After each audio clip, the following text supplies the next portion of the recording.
Not tonight. I've got a headache. Don't touch me. I'm all touched out. Well, if you helped out more around here, maybe. You gotta romance me. I'm a crock-pot baby. Chances are that you stumbled upon this because this is a familiar dynamic. And according to the available data, around 80% of married couples reported intimacy of less than once a week, and only 20% reported to be happy. And we have all laughed out loud when our uncle was asked why he wasn't married, and he replied, "Because I like sex." 74% of these marriages will end in a divorce, and these percentages are climbing each year. But what's a guy to do? You go to church and they tell you, "You just gotta serve harder, bro. Like, pick up your bootstraps and, like, take your cross and stuff. It doesn't matter what you want." And then you try therapy, but they just put you on pills and then label you with a disorder. Because they can't bill your insurance unless you're labeled with a disorder. You bought all the books that everyone recommends, but you're the only one that reads them. Your wife won't pick them up. And here's the truth. She won't. Because she's doing this on purpose. Because she loves the control more than she loves you. A woman's only agency is her sexuality. I mean, think about it. Why is it that when they're protesting, their tops always come off? And she will use that agency any way she can to keep you on the plantation. So stick around because I will tell you the truth. I'm not into virtual signaling or repeating the platitudes from those with fancy overpaid titles in their names who need to stay PC or they will lose those titles. Unapologetically here to help men. I've got you covered, so stick with this to the end because I'll be your wingman. Now, I have personally been married for over 15 years in my first marriage. I've raised 5 kids. I've started 2 service businesses in 2 different states, and we have been through some very tough times. But I've managed to keep things spicy in spite of some terrible statistics, like 70% of divorces initiated by women. And my wife was college educated, so that number jumps up to 90%. Our marriage survived despite all the terrible advice that I've received over 100 books that I've read about relationship dynamics, therapy, evolutionary psychology, and boomers. They ruined everything. Frickin' 60s and 70s.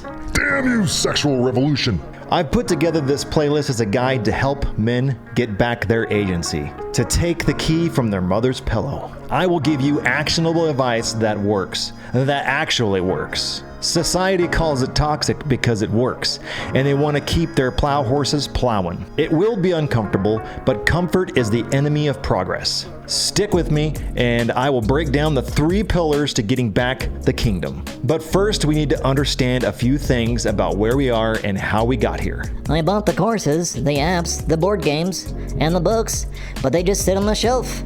I've read them and done my part, but she won't pick them up, says Gibical Carl. Hope. I don't like that word because it's the last thing that was let out of Pandora's box for a reason. And many men cling on to that hope until their vitality is sapped away and they're left as a shadow of who they once were. And the fix for this is outcome independence. Now, outcome independence is acceptance for the world as it is, not for what it should be. Decentralized command means taking yourself back 1,000-foot view from the outside perspective to look in and to see things for what they really are. In the business world, you don't get very far without decentralized command. And many men just white knuckle to their current paradigm and it leaves them in the fog of war. It keeps you trapped in your present state. Like, isn't it messed up that after the breakup, your friends are all like, "Yeah, I knew from day one." Like, what the hell, man? You never thought to tell me? Ego investment. Our ego doesn't want to accept that we might have made the wrong choice. And sometimes we need a good slap in the head for the wife goggles to get knocked off. Like finding out the kid isn't yours. Or finding out that perfect little angel has racked up $50,000 in credit card debt. Perhaps one of your friends shows you your beloved's Hinge profile. There will always come a time in a man's life where the current way he sees his wife will be shaken to its very core and he'll be forced to see her in a new light. And I love the way that Ryan Stone puts this in his book Dread. Hate her just a little bit. Anger is a notification from our nervous system that something is not on. The one thing to remember here is that you are the captain of the ship. It's on you to have agency here. Process and feel that anger and push through it. But do not camp out there. You gotta be the adult in the situation here. And it's on you to move the relationship forward. Staying in anger is like dropping an anchor and it keeps the boat from moving. And it's common sense that a woman will not jump from a moving vehicle. So keep that train pushing. Praxeology. I've learned through the 15 years of marriage that it's all about praxeology. You keep what works and you toss out the rest. That's what this playlist is for. I'll give you actionable steps that you can take to bringing back agency into your life. Now, the vast majority of books and coaches out there willfully give you trash advice because of virtue and profits. Think about it. When you go to church, there's 3 women to 1 man. So of course the pastor's going to change his theology a little bit. Our society is gynocentric, so you can't say things that make women feel uncomfortable. The squeaky wheel gets the grease, and the vast majority of spending is done by women. 85% of consumer purchases are controlled by women. This is how bad it is. I reported on Instagram an inappropriate post involving minors, and they denied my claim. The post stayed up. And they took down the post that I had, just telling a man to not put his wife on a pedestal. Aaron Clary has some great insight on this.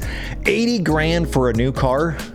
Oh, it's gotta have the foot wavy thing. The foot wavy thing so I can get into the trunk when my hands are full. Oh, and it's gotta be an automatic. Oh, it has to have air conditioning. Ooh, it'd be nice if it had a full-size computer screen. Ooh, and 5 million airbags everywhere. Remember the good old days when you could just spend $8,000 on a new car? Yeah, sure, it was a stick and had a roll-up window and no AC, but it was your first car. It was a starter car. And nowadays, if you get a little bit of water in your tail light, it bricks the whole car because the tail light's somehow connected to the PCU. Don't listen. Don't listen to what women say they want because they don't know what they want. Now, everybody exists on a spectrum, and to be integrated, it looks like the yin-yang symbol. Men exist on this spectrum, and you have high-end narcissist and low-end beta bill. The goal is to be somewhere in the middle. Women have high feminine energy and low feminine energy. Now, the women on this end of the spectrum, they're boring as hell, but they're loyal as hell. And the women on this side of the spectrum, they're likely to kill your dog and probably stab you, but they're a hell of a lot of fun. Now, if you have a woman on this end of the spectrum down here, she will do the same things, but she doesn't know that she's doing them. It's subconscious. It's like lizard brain thinking. The woman on this end of the spectrum absolutely knows what she's doing. But both of these women are absolutely slaves to their emotional state. Their lizard brain is driving them to find reasons to replace you. Now, their logical mind knows that this isn't right, so they'll flail around and do all kinds of mental gymnastics to try to find a reason why this is going on. Oh, I'm overwhelmed. She doesn't know how to set healthy boundaries with the kids, friends, job, church, and now you gotta pay for it. Oh, I only have so much to give. As if she didn't enjoy giving it in the past. I'm a responsive desire. You gotta work me up. That didn't matter 10 years ago when you both snuck into the bathroom at the bar. I need security and safety. Proceeds to read books about vampires and werewolves and billionaires with handcuffs. It's all cope. She doesn't want to tell you overtly, Bill, you're fat and you stink.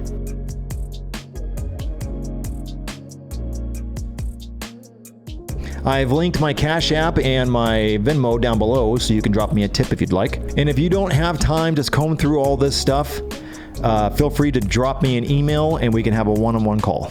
And like always, stay uncomfortable.